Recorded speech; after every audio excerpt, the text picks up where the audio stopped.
오늘 학교에서 말씀을 하려고 하는데 이거 좀 어렵기도 합니다. 내용이 어려운 게 아니라 배경 공부를 해야 되니까 학계선을 이해를 하려면 당시 유대 역사에 대해 공부를 해야 되는데 여러분이 유대 역사 하면 벌써 오늘 잘못 나왔다. 오늘은 안 왔어야 되는데 오늘은 은혜의 날이 아니구나. 이렇게 대부분 생각할까봐 좀 어렵기도 하지요. 하지만 제가 목사로서 여러분이 말씀을 이해하기 쉽게 할 때는 여러분도 최선을 다해 공부를 하셔야 됩니다. 그렇지 아니하면 어떤 일이 벌어지는가?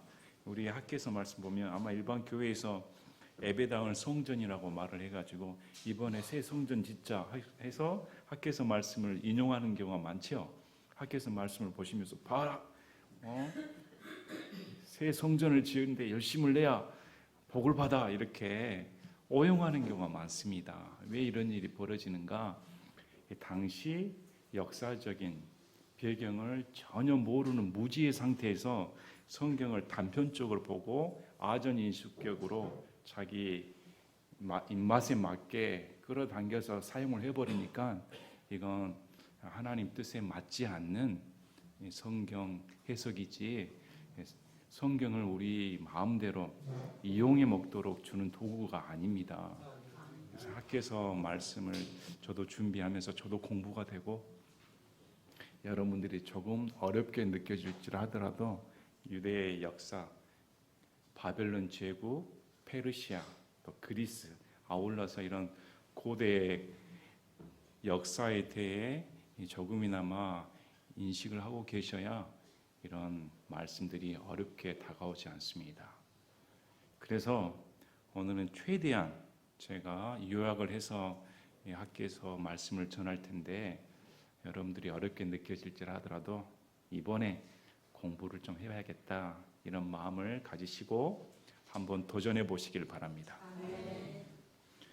자, 학교에서 말씀을 오늘 전하는데 학교에서는 2장 38절로 구성되어 있습니다. 구약 성경에서 오바댜 다음으로 짧은 책입니다. 매우 짧습니다. 학계 대언자는 어떤 사람이었을까? 자신을 소개하지 않습니다. 그냥 학계 이렇게 나오는데 그래서 거기에 이분이 어떤 출신인지 어떤 배경을 가졌는지 성경 우리에게 정확한 정보를 제공하지 않습니다. 그래서 이런 정확한 정보가 없을 때는 메시지에 충실하는 거구나. 학계가 어떤 말씀을 전했는가. 그래서 이 학계의 나이는 어느 정도 될까 추정을 하는데 학계에서 2장 3절을 보면 너희 가운데 남아있는 자 중에 처음에 영광 가운데 있던 이 집을 본 자가 누구냐. 이제 그것이 너희에게 어떻게 보이느냐. 그 집과 비교하면 너희 눈에 그것이 아무것도 아닌 것처럼 보이지 아니하느냐. 이렇게 말씀을 하시는데 약 70년 전에 예루살렘 성전이 회파당했습니다. 그럼 그 당시 회파당하기 전에 예루살렘 솔로몬의 성전을 보았던 사람들이 이제 회파당한 후에 이런 초라한 모습을 보니 슬퍼서 운 사람도 있었습니다. 아마 이런 말을 적은 것으로 봐서는 학계는 이전에 솔로몬의 성전을 보았던 사람 아닌가 이렇게 추정을 하면 학계의 나이가 무려 80대 전후반이 되는 것입니다. 이것도 추정입니다. 그래서 이 사람은 나이가 고령의 나이구나. 또 특징 지어줄 수 있는 게 학계는 오늘날에 말하는 붕서로 말할 수가 있습니다. 침체되어 있던 백성들과 지도자들에게 하나님의 말씀을 대언함으로 그래 우리가 주를 위해 열심을 내자 이렇게 다리오 왕 제2년 6월 1일부터 다리오 왕 제2년 9월 24일까지 약 4개월간 대언을 합니다. 매우 짧은 기간 동안 활동을 했는데 그 기간 동안 이 백성들이 학계의 대언의 말을 듣고 성전을 건축하는 그런 역사가 일어납니다. 그래서 포로기 이후에 쓰여진 대언서가 학계, 스가랴, 말라기 나옵니다. 그래서 이런 연대적인 배경을 알려면 말씀드린 것처럼 역사적인 걸 알아야 됩니다. 그래서 학계는 보면 총 4가지 이렇게 내용으로 구분 지어줄 수가 있는데 그 말씀 구분은 학개서 1장 1절을 보면 다리오 왕의 제2년 6월 곧 그달 1일에 주의 말씀이 대언자 학개를 통해 스알디의 아들 유다 총독 스룹바벨과 요세덱의 아들 대제사장 여호수아에게 임하여. 그래서 학개서 1장 1절은 말씀의 대언의 주체가 대상이 스룹바벨과 여호수아입니다. 그리고 두 번째 학개서 2장 1절에 보면 7월 곧 그달 21일에 주의 말씀이 대언자 학개를 통해 임하여. 그달 21일에 임했을 때 대상자는 스룹바벨과 여호수아와 백성 중에 남은 자들을 대상으로 합니다. 학개서 2장 10절은 다리오의 제2년 9월 24일에 주의 말씀이 대언자 학개를 통해 임하여 이르시되. 세 번째 대상은 제사장입니다. 제사장들에게 하나님은 거룩하신 분이다. 거룩의 중요성을 말씀해 줍니다. 그리고 맨 마지막 학개서 2장 20절에 그달 24일에 주의 말씀이 다시 학개에게 임하여 이르시되. 네 번째 대언의 대상은 총독 스룹바벨입니다. 총독 스룹바벨에게 대언을 하면서 앞으로 메시아가 왕국에 대해 쭉 건너서 거기까지 대언하시는 말씀이 이렇게 네 번의 내용으로 구성되어 있습니다. 자, 학개서는 원래 그 성전을 재건축하는 그런 대언의 말씀인데, 우리 에스라 1장 1절을 보시면, 에스라 1장 1절 보면 에스라서와 연관이 있습니다. 에스라 1장 1절 보면 한편 페르시아 왕 고레스 제1년에 주께서 에레미야 입으로 하신 주의 말씀을 이루시려고 페르시아 왕 고레스의 영을 움직이시며 그가 자기의 온 왕국 전역에 선포하고 그것을 글로도 기록하여 이르되. 고레스 왕 제1년에 고레스 칙령을 내립니다. 고레스 칙령은 바벨론 포로로 잡혀왔던 유다 백성들이 이제 예루살렘으로 돌아가 성전을 건축해라 이렇게 명령을 내립니다. 지금 대형 박물관에 약 24cm 길이 원통형의 고레스 칙령이 지금 보관되어 있다고 합니다. 역사적으로 지금도. 그래서 이건 역사적인 사실입니다. 역사적인 사실로 고레스가 이렇게 했는데, 우리가 좀 놀라운 말씀이 있습니다. 에레미야로 했던 말씀이 나오는데, 이사야 44장 28절을 보면 이사야 대언자는 고레스 칙령 나오기 전에 무려 약 150년 전에 활동했던 대언자입니다. 아직 고레스가 태어나기도 전입니다. 근데 이사야 44장 28절에 고레스에 대하여 이르기를 그는 내 목자이므로 내가 기뻐하는 모든 것을 이행하리라 하며 예루살렘에 이르기를 너는 세워지리라 하고 성전에게 이르기를 내 기초가 놓이리라 하는 자. 그래, 고레스가 이 이방인인 고레스로 말미암아 예루살렘의 성전의 기초가 놓이는 일이 발생한다 이렇게 말했습니다. 그러면 이사야 대언자는 지금 보는 이사야 시대에는 솔로몬의 성전입니다. 그럼 자기가 보는 솔로몬의 성전은 회파된다는 말입니다. 그리고 고레스에 의해 다시 성전의 기초가 세워진다. 이미 성전이 멀쩡하게 있는데 그걸 하나님께서 대언자 이사야를 통해 고레스가 태어나기도 전에 고레스의 이름까지 명시해 주시면서 이런 일이 벌어진다 말씀을 합니다. 이사야 45장 1절에도 나오죠. 이사야 45장 1절에도 주께서 자신의 기름 부음 받은 자 고레스에게 이같이 말씀하시니라. 내가 그의 오른손을 붙들고 민족들을 그 앞에서 정복하였으며 또 왕들의 허리띠를 풀어 문짝이 2개인 성문들을 그 앞에 열게 하고 그 성문들을 닫지 못하게 하리라. 하나님께서 고레스에게 기름을 부어 모든 민족들을 정복하게 하며 이 고레스를 통해 포로되었던 유다 백성들을 해방시키는 그런 일을 내가 벌이겠다고 이미 고레스 태어나기 전 150년 전에 이렇게 대언의 말씀을 해주십니다. 그래서 우리 지금도 이스라엘 편에 선 이방 정치자를 우리가 고레스로 불리기도 하죠. 그래서 트럼프를 고레스로 부르는 이유도 그겁니다. 이스라엘 편에 서주니까. 자, 에레미야 25장 11, 12절을 보면 에레미야 25장 11절, 12절을 보면 에레미야 대언자가 바벨론 포로 생활이 몇 년 되는가 정확히 기술을 해줍니다. 70년이다 이렇게 말을 해줍니다. 또 에레미야 29장 10절을 보면 주가 이같이 말하노라 바벨론에서 70년이 찬 뒤에 내가 너희를 찾아가고 너희를 향한 나의 선한 말을 이행하여 너희를 이곳으로 돌아오게 하리니. 에레미야 대응 당시에 이제 바벨론 편에 서야 됩니다. 이렇게 말을 해도 이스라엘 왕과 백성들이 에레미야 말을 무시하고 이집트 편에 섰습니다. 그래서 바벨론에 의해 예루살렘 멸망당하는데 에레미야가 정확히 70년 동안 바벨론 왕을 섬기게 된다. 이렇게 말을 하고 그걸 누가 읽습니까? 다니엘이 읽습니다. 다니엘 9장 1절 2절에 다니엘 9장 1절 2절에 메대 사람들의 씨에 속한 아수르의 아들 다리오가 갈대아 사람들의 영토를 다스릴 왕으로 세워진 첫해 곧 그의 통치 제1년에 나 다니엘이 책들을 통해 주의 말씀이 대언자 에레미야에게 임하여 알려주신 그 횟수를 깨닫되 곧 그분께서 예루살렘의 황폐한 가운데 70년을 채우시라는 것을 깨달으니라. 자, 다니엘은 어떤 인물이었습니까? 바벨론이 3번 예루살렘을 침공합니다. 처음에 BC 606년에 침공하여 바벨론으로 다니엘과 귀족들을 끌고 갑니다.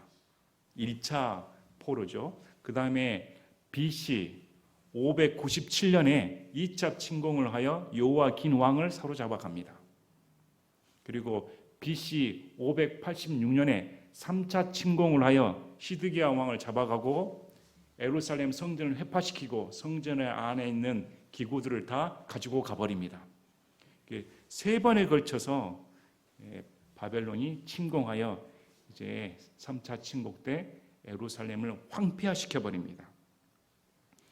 그래서 그 후에 다니엘은 바벨론 왕이었던 느부갓네살, 그 다음에 바벨론의 마지막 왕 벨사살, 그 다음에 메대 사람 왕 다리오. 이 다리오는 여기 학개서에 나온 다리오와 다른 사람입니다. 메대 사람 다리오 왕, 그 다음에 페르시아 왕 고레스까지 언급된 4명의 왕을 섬긴 총리입니다. 그는 어렸을 때 바벨론 포로 생활하고 고국으로 돌아간 적이 없습니다. 평생 예루살렘 위에 헌신했던 사람입니다. 그래서 보시면 지금 바벨론이 메대 사람 다리오한테 멸망을 당하고 이제 횟수를 세보니까 곧 70년이 다 채워졌구나. 이제 하나님의 약속의 말씀대로 포로에서 풀려나 귀환하게 되겠구나. 이걸 알았던 것이죠. 그래서 다니엘서 1장 21절에 이 중요한 말을 적어 놓습니다. 우리가 무심코 넘어갈 수가 있는데 다니엘 1장 21절에 다니엘은 고레스 왕의 제1년까지 계속해서 있었더라. 고레스 1년에 고레스 칙령이 발표하여 이제 포로 생활은 청산하고 너희 고국으로 돌아가라 이렇게 말했던 것이죠. 그래서 이 다니엘이 고레스 1년까지 계속 존재했다. 이렇게 성경은 말씀을 합니다. 자, 몇 가지 여러분에게 역사적인 사실을 말씀을 드리겠습니다. 이 바벨론의 1차 왕이 느부갓네살입니다. 그리고 마지막이 벨사살 왕이고, 그래서 이 바벨론의 제국을 끝장낸 사람이 페르시아 왕의 고레스입니다. 근데 이제 페르시아 왕의 고레스인데 앞에 메대 사람 다리오 왕 이렇게 나오니까 사람들이 조금 헷갈려합니다. BC 539년에 고레스가 바벨론 성에 무혈 입성합니다. 바벨론의 백성들이 너무 힘들어서 못 살겠습니다. 왕이 타락하여 못 살겠습니다 하고 싸우지도 않고 성문을 열어줘 버립니다. 그래서 고레스가 가서 바벨론을 함락시키는데 왜 메대 사람 다리오가 왕이 되었는가? 그래서 여기에는 역사적인 몇 가지 추측이 있는데 가장 근접한 추정은 이 고레스의 숙부가 메대 사람 다리오라는 사람입니다. 그래서 그때 보면 다리오 왕이 62세입니다. 노년의 나이입니다. 그래서 페르시아 출신인 고레스가 메대 사람의 환심을 사기 위해 자기 숙부가 메대 사람 출신이니까 임시적으로 왕자를 줬다. 그래서 재임 기간이 2년에 불과합니다. 그래서 이 다리오 왕, 메대 사람 다리오 왕 때, 그러니까 다니엘이 봤을 때 곧 70년이 끝났구나, 이제 귀한 생활 하겠구나, 이렇게 예측을 한 거죠. 이제 고레스 왕 제 1년이 BC 536년입니다. 딱 70년. 처음 바벨론이 침공했을 때가 BC 606년이라고 했습니다. 처음. 그로부터 70년을 빼면 536년입니다. 그래서 BC 536년 고레스 제 1년에 칙령을 내립니다. 귀환해라. 이렇게. 그래서 1차 귀환을 합니다. 이 1차 귀환에 속한 사람이 바로 수룹바벨과 여호수아입니다. 수룹바벨과 여호수아는 고레스 칙령에 따라 이제 예루살렘에 가서 성전을 건축해야겠다, 이렇게 간 것이죠. 그래서 오늘 그 말씀이 학개서입니다. 그리고 2차 귀환이 이루어집니다. 2차 귀환을 하려면 페르시아 왕의 계보를 좀 아셔야 됩니다. 조금 어려울 수가 있으니까 그래도 귀에 한번 들어보시길 바랍니다. 페르시아 왕의 1대 왕은 고레스입니다. 그리고 그 다음에 왕은 캄비세스입니다. 그리고 세 번째 왕이 다리오입니다. 다리오, 오늘 말하는 다리오. 그리고 네 번째 왕이 아하수에로가 나옵니다. 여러분 아하수에로 들어보셨습니까? 누구입니까? 에스더에 나옵니다. 에스더의 남편이 아하수에로고, 아하수에로가 크세르크세스, 영화 300에 나오는 그 사람입니다. 그 밑에 왕이 아닥사스다 왕입니다. 아닥사스다 왕은 어디서 나옵니까? 에스더서에서도 나오고 느헤미야에서도 나옵니다. 그러면 아하수엘은 어떤 인물이고 아닥사스다는 어떤 인물인가를 조금 배워볼 필요가 있습니다. 아하수엘은 이렇게 아는 것처럼 에스더의 남편이죠. 남편인데 그 처음 첫 부인 이름이 누구였습니까? 와스디입니다. 와스디가 폐위당하고 에스더가 이제 왕후가 되었는데, 우리 느헤미야에서 보면 우리 눈에 띄는 단어가 나옵니다. 느헤미야가 술 맡은 관리였는데 봤더니 거기에 앉아 있는 분이 아닥사스다 왕과 왕후가 앉았더라. 성경에는 왕후란 말을 적어줍니다. 왜 굳이 왕후를 이름을 지어줬을까요? 이 왕후가 에스더의 딸입니다. 아닥사스다 왕의 부인이 에스더의 딸이고, 이 아닥사스다는 전 와스디 아들입니다. 그러면 이 아닥사스다는 원래 역사적으로는 굉장히 난폭한 사람, 왕이 되어서는 안 될 사람, 이렇게 역사적으로는 비판받는데 성경에서는 글쎄 다른 의견을 펼치죠. 느헤미야의 관심을 가지고 느헤미야 말에 귀를 기울인 사람입니다. 또 그 왕후가 에스더의 딸로서 유대 역사에 관여를 했고, 바로 그 전에 불임절이 발생했습니다. 아하수르 왕 때 BC 477년경에 불임절 사건은 유다인이 하나가 되는, 똘똘 뭉치는, 민족성이 고취되는 계기가 되었죠. 이런 민족성이 고취됐을 때 아닥사스다 왕이 느헤미야 말을 간탄을 듣고 귀환을 시켜주죠. 가서 성벽을 다시 재건해라. 그래서 3차 귀환이 일어나는데 1차가 성전 재건을 위해 BC 536년에 수룹바벨과 여호수아를 가리고 성전 건축을 하러 갔고, 2차는 에스라가 아닥사스다 왕 때 BC 497년에 에스라가 가서 신앙 회복 운동을 일으킵니다. 그리고 그 후에 3차 귀환은 느헤미야가 성벽을 재건하기 위해 BC 444년에 아닥사스다의 왕의 명령을 받고 성벽을 재건하러 갑니다.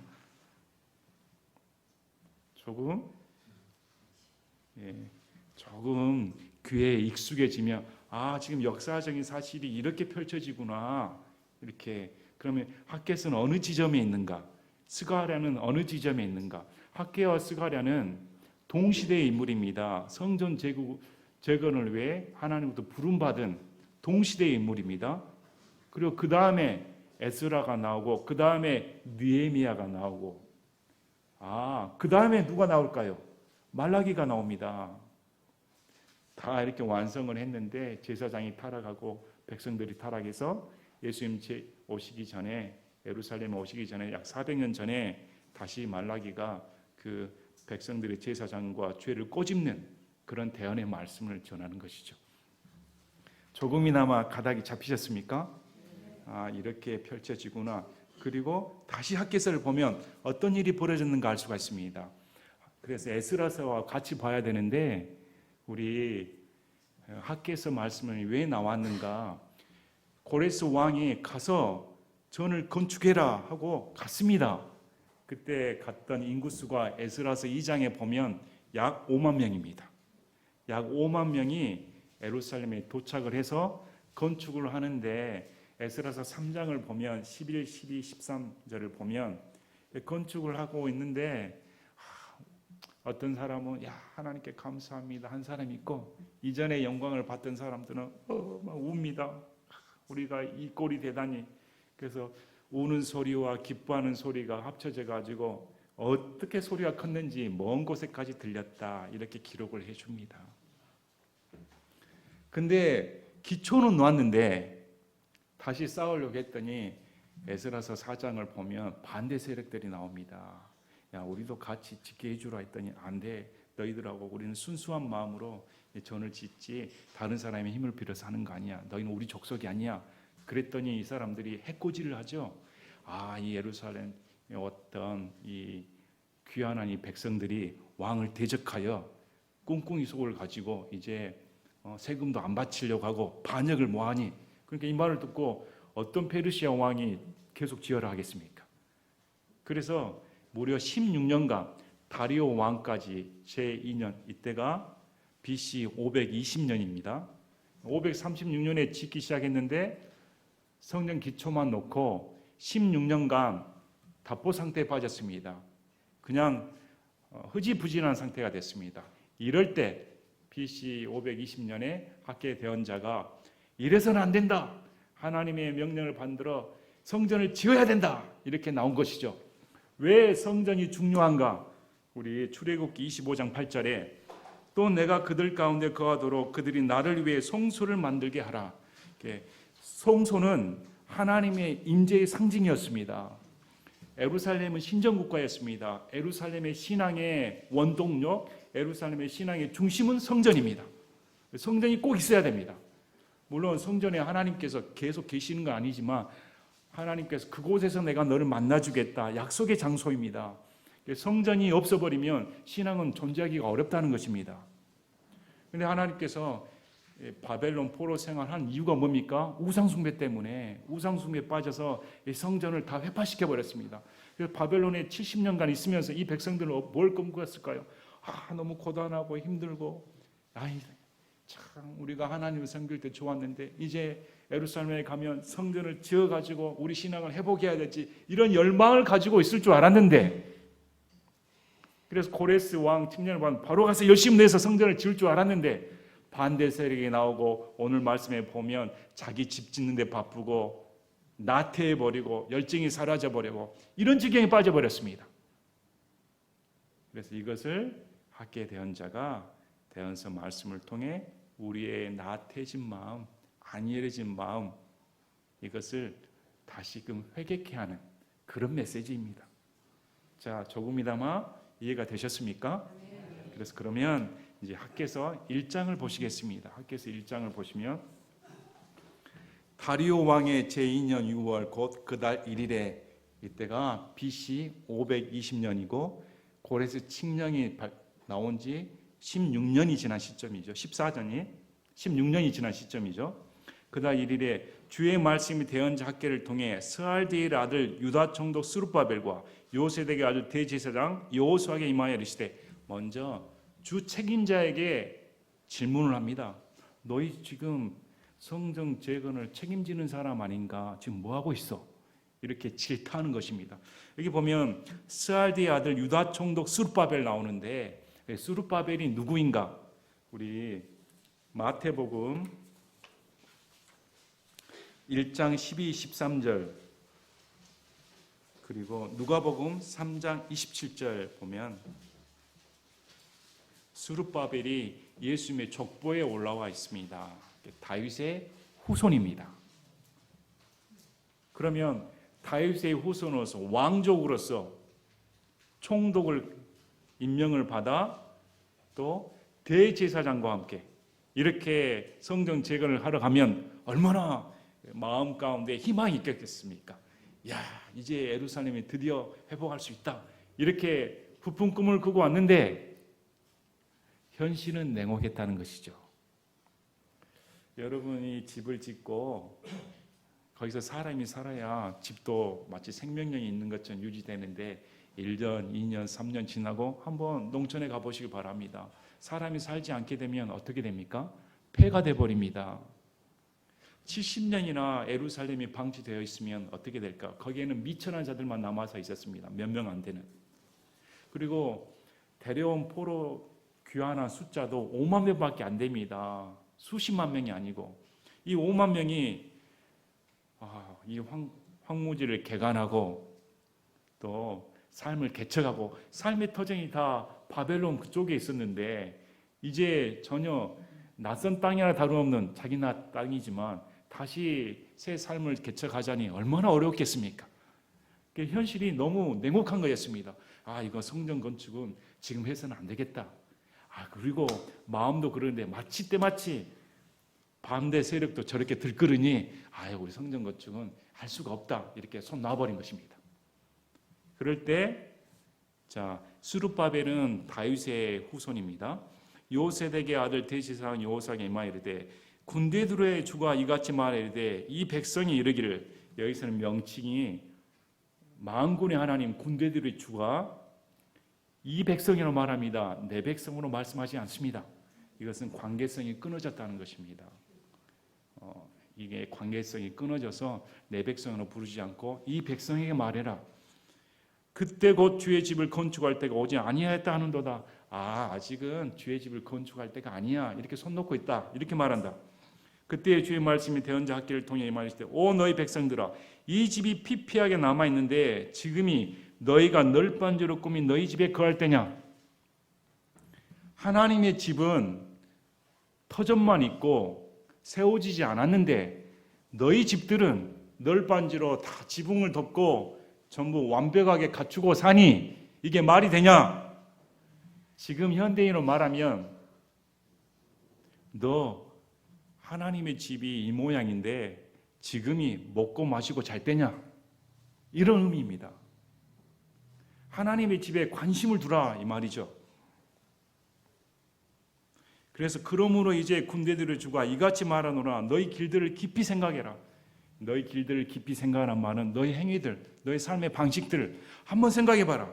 너희가 많이 뿌렸을지라도 적게 거두며 먹을지라도 충분하지 아니하고 마실지라도 마신 것으로 만족하지 아니하며 입어도 따뜻하지 못하고 삭슬 받는 자는 삭슬 받아 구멍난 자루에 넣느니라. 막 가서 개척하니까 먹고 살기에 너무 힘드니까 우선 먹는 거 구하고 우선 내 집 짓는 거 구하고 우선 살기에 바쁜데 너희 그렇게 열심을 냈지. 근데 너희 뜻대로 지금 잘 살게 됐니? 너희 뜻대로 지금 편하게 됐니? 너희 돈자락 구멍에 다 구멍 나지 않았냐? 한번 깊이 생각해봐. 왜 이런 일이 발생했냐면 당신은 구약시대입니다. 구약시대는 신명기 말씀처럼 하나님을 잘 섬기면 하나님께서 육적인 복을 채워주셨습니다. 그러나 하나님을 떠나면 하나님께서 저주를 내리셨습니다. 신앙의 중심이 하나님이어야 됐는데 이들은 성전은 온데간데없고 하나님에 대한 신앙은 온데간데없고 자기 먹고 살기에 바빴다는 것입니다. 그럴 때 너희 삶이 어떻게 됐는가? 전혀 풍요롭지 않게 되었습니다. 이 말씀 우리가 흔히 마태복음과 견주어 말씀을 합니다. 마태복음 6장 31절, 32, 33절. 마태복음 6장 31, 32, 33절. 그러므로 염려하여 이르기를 우리가 무엇을 먹을까? 혹은 우리가 무엇을 마실까? 혹은 우리가 무엇을 입을까 하지 말라. 이 모든 것은 이방인들이 구하나니 너희 하늘 아버지께서는 이 모든 것이 너에게 필요한 것을 아시느니라. 오히려 너희는 첫째로 하나님의 왕국과 그분의 의를 구하라. 그러면 그분께서 이 모든 것을 너에게 더하시리라. 이방인들이 먹고 마시는데 구하려고 힘쓰지 너희는 이방인이 아니지 않는가? 너희는 먼저 하나님의 왕국과 그분의 의를 구해야지. 그러면 먹고 마시고 자는 것은 내가 책임져 준다. 우선순위가 바뀌어버렸습니다. 이들은 우선순위가 내 집이 먼저인데, 내 삶이 먼저인데, 우선 내 것부터 챙겨놓고 그 다음 건 하나님을 해야지. 오늘날도 그러지 않을까요? 오늘날도 내가 먼 타향지에 가면 바로 타향지역에서 예배를 어디서 드릴까? 말씀을 어디서 볼까? 누구랑 교제할까? 하나님을 우선순위 삼아야 할 텐데 대부분 내 삶이 안정이 되면 이제 교회 알아보고 신앙 알아보고 우선순위가 하나님 찾는 건 저 밑에 있습니다. 다른 것이 다 되면 그 다음에 하겠다. 이렇게 돼버리면 말로는 하나님을 사랑합니다. 하나님 없이는 못 삽니다. 이건 다 헛것이란 것입니다. 신앙이 가짜라는 것이 증명이 되는 것이죠. 하나님을 사랑한다면 마음의 우선순위가 하나님 먼저 구하는 것이 맞습니다. 그래서 이 구절은 이 말씀입니다. 너가 하나님 찾는 대신에 지금 네 위주로 먹고 마시고 하는데 살고 있으니 지금이 그럴 때냐? 성경에서는 철저히 하나님과의 관계성을 중요시합니다. 우리 신앙은 하나님과의 우선입니다. 이 세상에 먹고 마시고 잘 사는 것이 우선이 아니라 하나님과의 관계가 1등이 돼야 됩니다.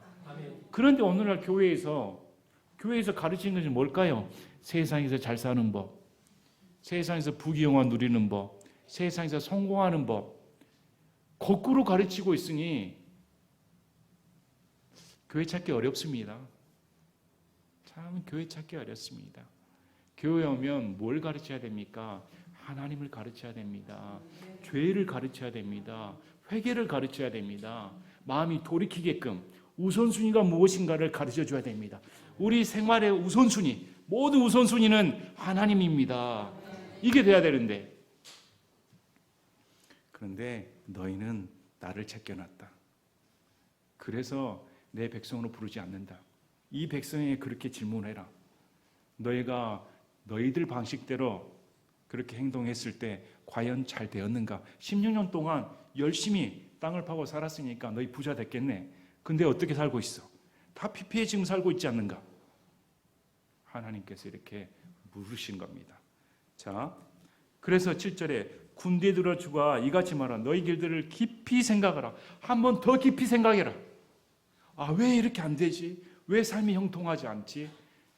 이렇게 열심히 씨를 뿌리고 열심히 가축을 키우는데 왜 내 재산이 늘지 않지? 왜 풍요롭지 않지? 한번 깊게 생각해라.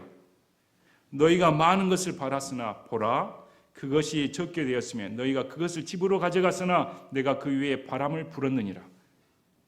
군대들의 주가 말하노라. 무슨 까닭? 여기서 원인을 말씀해 줍니다. 왜 이런 결과가 났는가? 내 집이 피폐하게 남아있는데도 너희가 저마다 다름질하여 자기 집으로 가기 때문이라. 내 집은 내팽개치고 너희 먹고 살기만 구하니 이런 일이 벌어졌다. 내가 무슨 화려한 성전을 원하냐? 8절 보시기 바랍니다. 산으로 올라가서 나무를 가져다가 그 집을 건축하라. 그러면 내가 그것을 말미암아 기쁨을 얻고 또 영광을 받으리라. 너에게 대리석 건물을 원하는 것이 아니다. 솔로몬의 성전처럼 아주 화려한 그런 거 원하는 것이 아니라 지금 산에 가가지고 산에 나무들 많으니까 그거 볼초해서 지어주면 나는 그것으로 만족한다. 왜? 그것이 우선이니까. 너희들 우선순위가 정립이 된다면 내가 만족하고 기뻐하겠다. 이렇게 말씀하십니다. 우리는 어떨까요? 저도 마찬가지고. 오늘날로 따지면 오늘날 현대인들은 어떻습니까? 현대인들의 우선순위는 뭘로 잡습니까? 약속이 있는데 교회 일, 하나님 일 아니야. 내가 시간 나면 하지. 오늘 이렇게 교회 뭘 한다는데 헌금도 제일 하나님께 드리고 싶은 게 드린 게 아니라 세상 가운데 다 쓰다가 남으면 여유가 있으니까 드리지.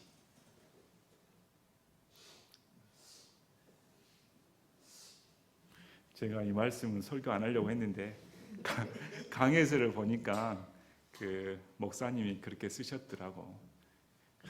여기 교회에 나와가지고 찬송할 때 손을 들고 주 없이는 살 수 없네 다 이렇게 했는데 왜 지갑은 안 열지? 지갑은 안 열어. 참 그렇게 적어 놓으셨더라고 보니까. 우리는 참 이중적일 때가 많습니다. 내가 정말 하나님을 사랑하고 있는가? 나는 하나님을 최선을 다해 섬기고 있는가? 참 오늘날 우리에게 하나님께서 아주 그냥 냉철하게 하신 말씀과 같습니다. 그래서 삶의 우선순위는 하나님께서 우리에게 물어보십니다. 너의 삶의 우선순위는 나인가? 진짜 하나님인가? 내 우선순위가 하나님 우선인가? 한번 깊이 생각해라. 인맥을 쌓으려고, 사람들 사귀려고, 자기 재산 불리려고, 어떻게 하면 돈 버는가? 거기에 빠지고, 어떻게 하면 내 건강을 채울까? 거기에 물질을 쓰고, 순 자기 중심에 그렇게만 살고 있지 않는. 그럴 때 하나님께서 너는 내 백성이 아니다. 이 백성에게 말하라 이렇게 말씀합니다. 자, 그래서 10절에 그러므로 너희 위에 하늘은 이슬 내기를 그치고 땅은 자기 열매 내기를 그쳤으며 내가 그 땅과 산들과 곡식과 세포도즙과 기름과 땅이 내는 것과 사람들과 가축과 손으로 수고하여 얻은 모든 사물로 가뭄을 불렀느니라 하시니라. 전혀 소산물이 없게 가뭄을 내리셨습니다. 자, 이들도 우리보다 나은 사람일 수 있습니다. 이들은 바벨론 70년 포로 생활 동안 자신의 삶의 터전은 다 바벨론의 뿌리를 내리고 살았습니다. 무려 70년이었으니까. 근데 고레스가 이제 가서 예루살렘에 돌아가도 좋다 했을 때 우리 같으면 갈까요? 미국에서 이렇게 자리 잡고 기반 잡고 좋은 도시에서 다 누리고 살고 이제 미국 사람화 됐는데 지금 황폐화되어 있는 저 한국 땅에 가가지고 짓고 살아라 하면 글쎄 여러분 가실까요? 이 5만 명도 대단하신 분들입니다. 5만 명은 나름 신앙을 가지고 그래 이제 한번 해보자 하고 갔습니다. 그런데 현실이 너무 막막한 거였죠. 먹고 살기 너무 힘들지 않습니까? 삶의 환경이 그런데 이해가 가는 소리입니다. 그런데 하나님께서는 그럼에도 너희는 나의 우선순위가 되어야겠다. 왜? 바벨론 포로 생활하는 자체가 하나님을 우선순위 되지 않아서 이스라엘이 멸망당하여 70년간 포로 생활을 했기 때문에 이제 회복하고자 하면 성전을 회복하여 신앙이 회복되면 내가 다 회복시켜 주겠다. 약속의 말씀을 너희는 믿지 않았다. 이렇게 돼버린 것입니다. 자, 이러할 때 이 말씀을 들은 이 여호수아와 스룹바벨과 백성의 남은 자들이 회개합니다.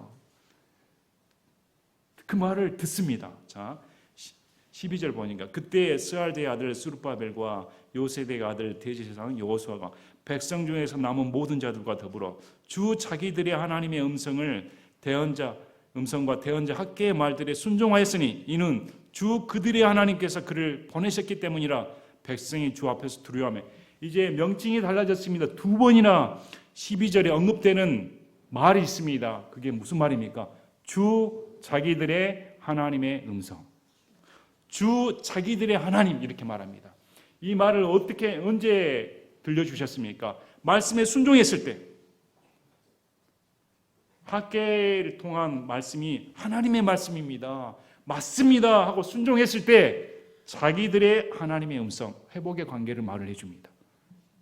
맞습니다. 내 길들을 생각했더니 그래요 하나님 제가 잘못했습니다. 하나님께서 포로 생활에서 이렇게 귀환시켜 주시고 성전 재건을 하도록 이렇게 회복을 하셨는데 이것은 꿈꿀 수도 없는 일이었습니다. 어떻게 고레스가 이런 칙령을 했단 말입니까? 우리가 내 먹고 살기에 바빴습니다. 신앙은 제껴놓고 나만 위해 살았습니다. 이건 우상 숭배나 다름없었습니다. 이제 학개 대언자의 말씀을 통해 우리 길들을 생각하고 이제 돌이켜서 열심을 내겠습니다. 성전을 다시금 재건하겠습니다. 성전 재건 자체가 신앙 회복입니다. 이것은 백성이 주 앞에서 두려워했다. 그래서 신앙의 근본은 하나님을 두려워하는 것입니다. 하나님이 무서워서 벌벌 떠는 게 아니라 이건 경외한다는 말입니다. 감히 그분의 이름을 부를 수 없을 정도로 그분이 내게 이렇게 관심을 가진다는, 그분이 내게 이렇게 관심을 가진 그 자체가 나를 두렵게 만듭니다. 내 생활이 달라질 수밖에 없습니다. 왜 사람들이 하나님의 음성에 순종하지 않습니까? 하나님을 두려워하지 않으니까. 왜 교회에 다니는 사람들이 하나님의 말씀을 듣지 않습니까? 하나님을 두려워하지 않으니까. 하나님을 두려워하지 않으니까 자기 귀에 듣고 싶은 말만 듣는 것입니다. 하나님을 두려워한다면 이런 학계 대언서의 말씀에 책망의 말씀이라도 맞습니다, 제가 돌이키겠습니다, 이렇게 순종합니다.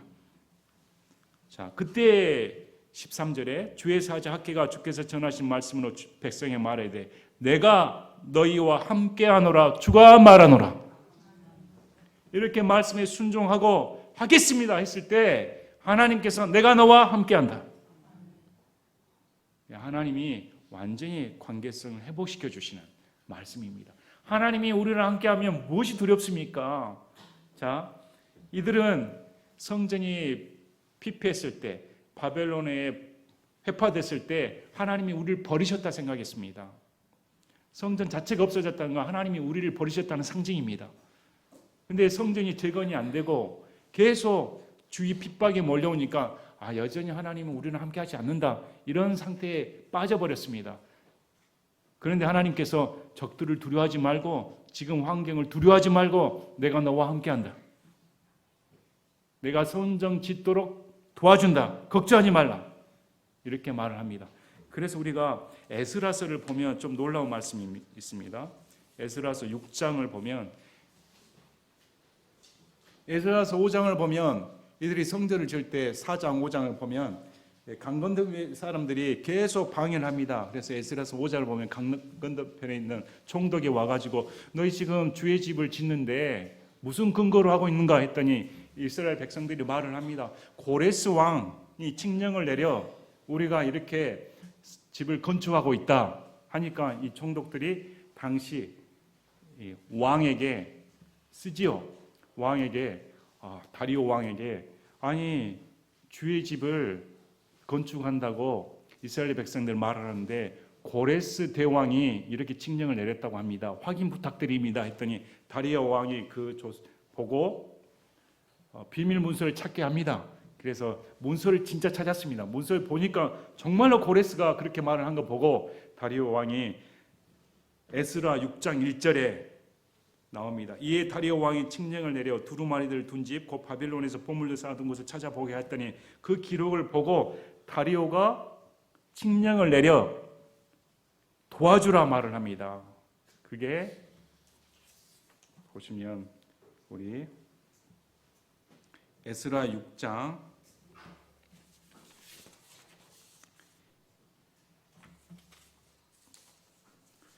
1절 13절부터 15절까지 제가 읽겠습니다. 에스라 6장 13절부터 15절. 그때 강 이쪽의 총독 다뜨네와 스달보스네와 그들의 동료들이 다리오 왕이 보낸 것에 따라 이렇게 신속히 행하였으므로 유대인들의 장로들이 건축하고 그들이 대언자 학계와 이또의 아들 스가랴의 대언을 통해 성공적으로 끝냈으며 그들이 이스라엘 하나님의 명령과 페르시아 왕 고레스와 다리오와 아닥사스다의 명령에 따라 그것을 건축하고 완성하되 다리오 왕의 통치 제6년 아달월 3일에 이 집을 완성하니라. 자, 4년 만에 성전이 완성됐다 이렇게 말합니다. 다리오 왕 통치 2년에 시작을 했고 통치 제6년에 4년 만에 성전이 완성됐다. 그래서 하나님께서 이렇게 역사하시는 면을 보여줍니다. 14절에 보니까 학개서 1장 14절에 주께서 스알데의 아들 유다 총독 스룹바벨의 영과 요세덱의 아들 대제사장 여호사의 영과 백성 중에서 남은 모든 자들의 영을 움직이심에 그들이 와서 군대들의 주 곧 자기들이 하나님의 집을 일을 하였는데, 여기 보면 여호수아와 스룹바벨과 모든 백성이라고 나오지 않고 백성들 중에 남은 자 이렇게 나옵니다. 그래서 신학적으로 이렇게 해석을 하죠. 성경은 남은 자들의 신앙이다, 이렇게. 모든 백성이 아니라 하나님의 말씀에 귀를 기울이고 순종하는 남은 자들, 예수님의 말씀을 그대로 믿는 자들 이렇게. 근데 이 사람들의 영을 움직임에 그들이 와서 군대들을 주고 자기들이 하나님의 집에서 일을 했다. 언제 하나님께서 움직여 주셨습니까? 그들이 순종했을 때. 그냥 나는 순종하고픈 마음도 하나도 없는데 어느 날 갑자기 하나님께서 내 마음을 움직여 주셔가지고 이런 일은 없습니다. 하나님의 말씀에 순종했을 때 더 거기에 열정을 내고 더 확실하게, 순간적인 감정의 충동이 아닙니다. 그냥 오늘 내가 화끈한 이게 감정의 충동이 아니라 하나님께서 움직이시는 것은 확고부동하게 그 일을 끝내는 것입니다. 그래서 딱 움직여서 일을 하였는데 그때는 다리오 왕의 제2년 6월 24일이었더라. 자, 언제 학계 대언자가 말을 했습니까? 6월 1일 날. 그래서 6월 1일은 매월 첫째 날로 백성들이 많이 모이는 날입니다. 그래서 하나님께서 첫째 날 이렇게 말씀을 선포하도록 백성들이 귀를 기울이도록 이렇게 선포했다 하고, 여기에 지금 움직여서 일을 하는 시점은 그 말이 나온 지 23일이 지난 시점이었습니다. 그러니까 그 말씀을 듣고 23일 만에 행동을 옮긴 건데 굉장히 짧은 기간입니다. 이 백성들의 마음이. 여러분 많이 고민되지 않겠습니까? 하나님께서 이런 명령을 내리면 집에 가서 식구들과 함께 야, 성전 건축을 하라는데 어떡하냐? 아버지 지금 먹고 살기 바쁩니다. 다음에 하시죠. 아유, 남들 할 때 얹혀서 가시죠. 근데 백성들이 딱 마음이 똘똘 뭉쳐가지고 23일 동안 딱 무장하고 합시다 이렇게 한 것입니다. 참 오늘날 교회에 주시는 말씀이 뭘까요? 우리는 하나님 일을 한다고 하면서 또 교회 역사를 섬긴다고 하면서 우리는 그냥 마치 멀리서 그냥 눈에 띄지 않는 그런 행동을 하지 않을까? 일의 중심에 서기보다는 그냥 남들이 하는 대로 그냥 밥숟가락 얹는 그런 신앙생활을 하지 않을까? 그래서 큰 교회 좋아하지 않습니까? 큰 교회 다니면 눈에 띄지 않으니까, 왔다 갔다 하는 줄도 모르니까. 우리같이 작은 교회는 너무 눈에 띕니다. 그래서 얼마나 부담스러울까요?